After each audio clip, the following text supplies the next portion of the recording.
ತುಲಾ ರಾಶಿ ವೀಕ್ಷಕರಿಗೆಲ್ಲ ಸ್ವಾಗತ. 2026 ಮೇ ತಿಂಗಳಿನ ತುಲಾ ರಾಶಿಯವರ ಫಲಾಫಲಗಳು. ಮುಖ್ಯವಾಗಿ ಈ ತಿಂಗಳಿನಲ್ಲಿ ಗ್ರಹ ಸಂಚಾರದ ಬಗ್ಗೆ ಗಮನ ಕೊಡೋಣ. ಶನಿ ಮೀನ ರಾಶಿಯಲ್ಲಿ ಸಂಚಾರ, ಗುರು ಮಿಥುನ ರಾಶಿಯಲ್ಲಿ ಸಂಚಾರ, ರಾಹು ಕುಂಭ ರಾಶಿಯಲ್ಲಿ ಸಂಚಾರ, ಕೇತು ಸಿಂಹ ರಾಶಿಯಲ್ಲಿ ಸಂಚಾರ. ಹಾಗೆಯೇ ಕುಜ ಮೇ 11ನೇ ತಾರೀಕು ಮೀನ ರಾಶಿಯಿಂದ ಮೇಷ ರಾಶಿಗೆ ಪ್ರವೇಶವನ್ನು ಮಾಡ್ತಾ ಇದ್ದಾರೆ.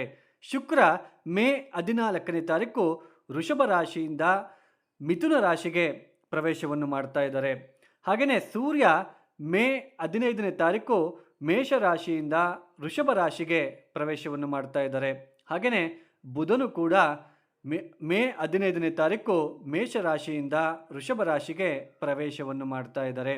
ಈ ಎಲ್ಲ ಒಂದು ಗ್ರಹ ಸಂಚಾರ ರೀತ್ಯ ಈ ತುಲಾ ರಾಶಿಯವರಿಗೆ ಮುಖ್ಯವಾಗಿ ಕಳೆದ ಒಂದು 2-3 ತಿಂಗಳಿನಿಂದನೂ ಕೂಡ ಸಾಕಷ್ಟು ಏರುಪೇರು ನೋಡ್ತಾ ಬರ್ತಾ ಇದ್ದೀರಾ. ಆರ್ಥಿಕ ವಿಚಾರದಲ್ಲಿ ಖರ್ಚುಗಳು ವಿಪರೀತ ಕಾಣ್ತಾ ಇದೆ. ಕೌಟುಂಬಿಕ ವಿಚಾರದಲ್ಲಿ ಕಲಹಗಳು, ಮನಸ್ಪರ್ಧೆಗಳು, ರ್ಯಾಶ್ ಆಗಿ ಮಾತನಾಡ್ತಕ್ಕಂಥದ್ದು. ಕೆಲವರೆಲ್ಲ ಆಲೋಚನೆ ಮಾಡದೆ ಏನಾದರೂ ಒಂದು ವ್ಯಾಪಾರ ಅಂತ ಹೇಳ್ಬಿಟ್ಟು ಅಥವಾ ಏನಕ್ಕಾದರೂ ಇನ್ವೆಸ್ಟ್ಮೆಂಟ್ ಮಾಡಿ ಹಣವನ್ನು ಕಳ್ಕೊಂಡಿರ್ತಕ್ಕಂತಹ ಸಾಧ್ಯತೆಯೂ ಕೂಡ ಕಂಡು ಬರ್ತಾ ಇರ್ತಕ್ಕಂಥದ್ದು. ಹಾಗೆಯೇ ಆರೋಗ್ಯದ ವಿಚಾರದಲ್ಲೂ ಕೂಡ ಸಾಕಷ್ಟು ಏರಿಳಿತಗಳನ್ನು ನೀವು ನೋಡ್ತಾ ಬರ್ತಾ ಇದ್ದೀರಾ ಅಂತಲೇ ಹೇಳ್ಬೋದು. ಮುಖ್ಯವಾಗಿ ಈ ಮಾರ್ಚ್ ಏಪ್ರಿಲ್ ತಿಂಗಳಿನಲ್ಲಂತೂ ಸಾಕಷ್ಟು ತೊಂದರೆಗಳು, ಸಾಕಷ್ಟು ವಿಧವಾಗಿರ್ತಕ್ಕಂತಹ ತೊಂದರೆಗಳನ್ನು ನೀವು ಫೇಸ್ ಮಾಡ್ತಾ ಬರ್ತಾ ಇದ್ದೀರಾ. ಕುಟುಂಬದಲ್ಲಿ ಗೊತ್ತಿಲ್ಲದ ರೀತಿಯಲ್ಲಿ ಖರ್ಚುಗಳು ಅಥವಾ ವಾದ ವಿವಾದಗಳು, ಸಾಲ ಮಾಡುವ ಪ್ರಸಂಗಗಳು, ಆಮೇಲೆ ಗಂಡ ಹೆಂಡತಿಯರ ಮಧ್ಯೆ ತೊಂದರೆಗಳು, ಈ ತರಹ ಗೊತ್ತಿಲ್ಲದೆ ಇರ್ತಕ್ಕಂತಹ ತೊಂದರೆಗಳು. ಅದು ಮೂರನೇ ವ್ಯಕ್ತಿಗಳ ಒಂದು ಎಂಟ್ರಿಯಿಂದ, ಪ್ರವೇಶದಿಂದ ಏನಾದರೂ ಒಂದು ತೊಂದರೆಗಳು, ಈ ತರಹದ ಹೆಚ್ಚು ತೊಂದರೆಗಳನ್ನು ನೀವು ಫೇಸ್ ಮಾಡ್ತಾ ಬರ್ತಾ ಇದ್ದೀರಾ.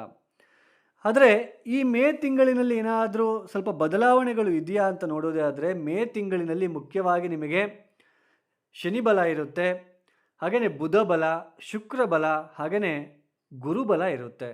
ಅಂದರೆ ಈ 4 ಗ್ರಹಗಳ ಸಂಪೂರ್ಣ ಶುಭ ಫಲಿತಾಂಶಗಳು ನೀವು ಪಡ್ಕೊಳ್ತೀರಾ ಅಂತಲೇ ಹೇಳಬಹುದು. ಮುಖ್ಯವಾಗಿ ಈ ಗಂಡ ಹೆಂಡತಿಯರ ಮಧ್ಯೆ ಇರ್ತಕ್ಕಂತಹ ತೊಂದರೆಗಳು ಕ್ರಮೇಣವಾಗಿ ಕಡಿಮೆ ಆಗ್ತಾ ಹೋಗುತ್ತೆ.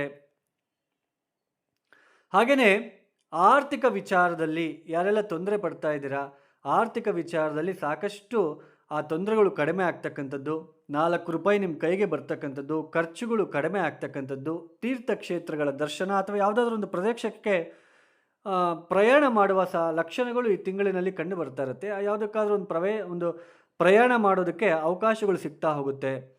ಹಾಗೆಯೇ ತಂದೆಯ ಪರಸ್ಪರ ತಂದೆಯ ಜೊತೆ ಪ್ರೀತಿ ಪಾತ್ರ ಸಮಯ ಸಿಗ್ತಕ್ಕಂಥದ್ದು, ಅವ್ರ ಜೊತೆ ಕರೆಕ್ಟಾಗಿ ಮಾತನಾಡ್ತಕ್ಕಂಥದ್ದು, ಏನಾದರೂ ಹೇಳ್ಕೊಳ್ತಕ್ಕಂಥದ್ದು, ಈ ತರಹದ ಸಿಚುವೇಶನ್ನು. ಹಾಗೆಯೇ ಸೋದರ ಸೋದರಿಯರ ಜೊತೆ ಇರ್ತಕ್ಕಂತಹ ಭಿನ್ನಾಭಿಪ್ರಾಯಗಳು ಸ್ವಲ್ಪ ಕಡಿಮೆ ಆಗ್ತಕ್ಕಂತಹ ಲಕ್ಷಣಗಳು. ಹಾಗೆಯೇ ಪ್ರತಿ ಕೆಲಸದಲ್ಲೂ ಕೂಡ ಯಶಸ್ಸು ಸಿಗ್ತಕ್ಕಂತಹ ಸಾಧ್ಯತೆಗಳು ಕೂಡ ಹೆಚ್ಚಾಗಿ ಕಂಡು ಬರ್ತಾ ಇರುತ್ತೆ ಈ ಮೇ ತಿಂಗಳಿನಲ್ಲಿ. ಈ ಮೇ 14ನೇ ತಾರೀಕಿನ ನಂತರ ಕ್ರಮೇಣವಾಗಿ ನಿಮಗೆ ಸುಧಾರಣೆ ನಿಮಗೆ ಕಂಡು ಬರ್ತಾ ಹೋಗುತ್ತೆ ಅಂತಲೇ ಹೇಳಬಹುದು. ಅಂದರೆ ಮೇ 14ನೇ ತಾರೀಕಿನ ತನಕನೂ ಕೂಡ ಸ್ವಲ್ಪ ತೊಂದರೆಗಳು ಇದ್ದೇ ಇರುತ್ತೆ. ಮೇ 14ನೇ ತಾರೀಕಿನ ನಂತರ ಕ್ರಮೇಣವಾಗಿ ನಿಮಗೆ ಇರ್ತಕ್ಕಂತಹ ತೊಂದರೆಗಳು ದೂರ ಆಗ್ತಕ್ಕಂಥದ್ದು.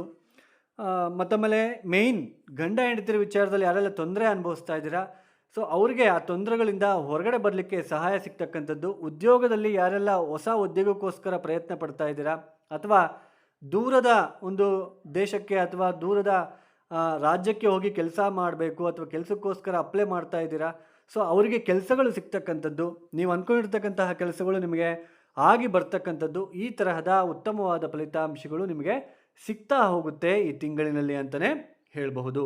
ಸ್ನೇಹಿತರೆ, ಒಂದು ಚಿಕ್ಕ ಕಿವಿ ಮಾತು, ಇದು ಗೋಚಾರದ ಫಲಿತಾಂಶಗಳು ಮಾತ್ರ. ನಮ್ಮ ವೈಯಕ್ತಿಕ ಜನ್ಮ ಜಾತಕದಲ್ಲಿ ನಾವು ಹುಟ್ಟಿರ್ತಕ್ಕಂತಹ ಸಮಯದಲ್ಲಿ ನಮ್ಮ ಗ್ರಹಸ್ಥಿತಿಗಳು ಚೆನ್ನಾಗಿಲ್ಲ ಅಂತಂದರೆ ನಾವೇನು ಮಾಡಲಿಕ್ಕೆ ಆಗಲ್ಲ. ಆ ಕರ್ಮನ ಅದು ಅನುಭವಿಸ್ತಾ ಬರಬೇಕು. ಹಾಗೆಯೇ ಆ ದಶಾಭುಕ್ತಿಗೆ ತಕ್ಕಂತೆ ನಾವೇ ಕಷ್ಟಪಟ್ಬಿಟ್ಟು ಕೆಲವೊಂದು ಪರಿಹಾರಗಳನ್ನು ಮಾಡ್ಕೊಳ್ತಾ ಹೋಗಬೇಕು. ಅದನ್ನು ಅರ್ಥ ಮಾಡ್ಕೊಳ್ಳಿ. ಇದು ಗೋಚಾರದಲ್ಲಿರ್ತಕ್ಕಂತಹ ಫಲಿತಾಂಶಗಳು ಮಾತ್ರ. ತುಲಾರಾಶಿಯಲ್ಲಿ ಲಕ್ಷಾನುಗಟ್ಟಲೆ ಹುಟ್ಟಿರ್ತಾರೆ, ಎಲ್ಲರಿಗೂ ಒಂದೇ ಥರ ಇರೋದಿಲ್ಲ. ಅವ್ರವ್ರ ಜಾತಕ ಚೆನ್ನಾಗಿದ್ದರೆ ಈ ಗೋಚಾರದ ಫಲಿತಾಂಶಗಳ ಅವಶ್ಯಕತೆ ಇಲ್ಲ. ಮೇಯ್ನ್ ನಾವು ಹುಟ್ಟಿರ್ತಕ್ಕಂತಹ ಏನು ಸಮಯ ಇದೆಯಲ್ಲ, ಆ ಸಮಯಕ್ಕೆ ಗ್ರಹಸ್ಥಿತಿ ಚೆನ್ನಾಗಿದ್ದರೆ ಯಾವುದೇ ತೊಂದರೆ ಬರೋದಿಲ್ಲ. ಗ್ರಹಸ್ಥಿತಿಗಳು ಚೆನ್ನಾಗಿಲ್ಲ ಅಂದರೆ ನಾವೇನು ಮಾಡ್ತೀವಿ, ಕರೆಕ್ಟಾಗಿ ಪರಿಹಾರ ಮಾಡ್ಕೊಳಕ್ಕೂ ಬಿಡೋದಿಲ್ಲ ಆ ಗ್ರಹಸ್ಥಿತಿ. ಎಲ್ಲೋ ಹೋಗ್ತೀವಿ, ಏನೋ ಪರಿಹಾರ ಅಂತ ಹೇಳ್ತೀವಿ. ನಾನೆಲ್ಲ ತುಂಬ ಮಾಡಿದ್ದೀನಿ ರೀ, ಆದರೂ ನಮ್ಗೆ ಒಳ್ಳೇದಾಗ್ತಿಲ್ಲ ಅಂತ ಹೇಳ್ತಾ ಇರ್ತಾರೆ ಕೆಲವರು. ರೀ ಅದೆಲ್ಲನೂ ಅಲ್ಲ. ನಮ್ಮ ಗ್ರಹ ದಶ ಭುಕ್ತಿಗೆ ತಕ್ಕಂತೆ ಇರೋ ಪರಿಹಾರನೇ ಮಾಡಬೇಕು. ಈಗ ಬುಧ ಮಹಾದಶ ಚಂದ್ರಭುಕ್ತಿ ಬಂದಾಗ ಶ್ರೀ ಸೂಕ್ತ ಜಪ ಮಾಡ್ಕೋಬೇಕು ನಾವೇ ಕುತ್ಕೊಂಡ್ಬಿಟ್ಟು.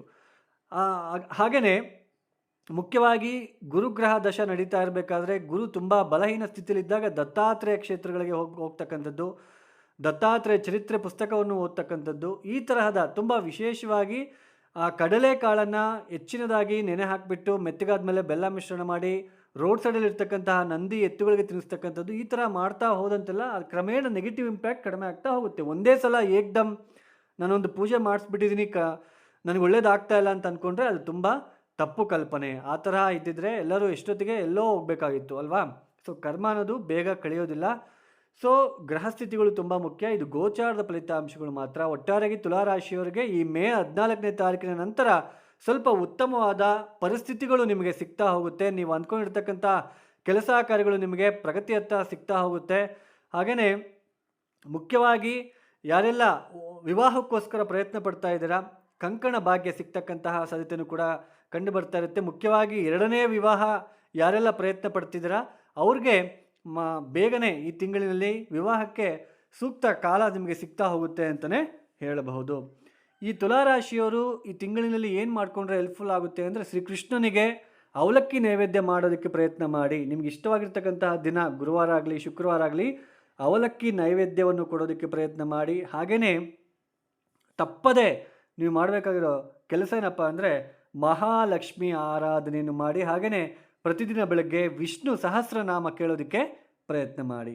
ಯಾರೆಲ್ಲ ಈ ವಿಡಿಯೋನ ನೋಡ್ತಾ ಇದ್ದೀರಾ, ನಿಮಗೆ ಇಷ್ಟ ಆಗಿದ್ದರೆ ಮಾತ್ರ ಲೈಕ್ ಮಾಡಿ, ಶೇರ್ ಮಾಡಿ, ಸಬ್ಸ್ಕ್ರೈಬ್ ಮಾಡ್ಕೊಳ್ಳಿ. ಸರ್ವೇ ಜನೋ ಸುಖಿನೋ ಭವಂತು. ಧನ್ಯವಾದಗಳು. ಜೈ ಶ್ರೀರಾಮ್.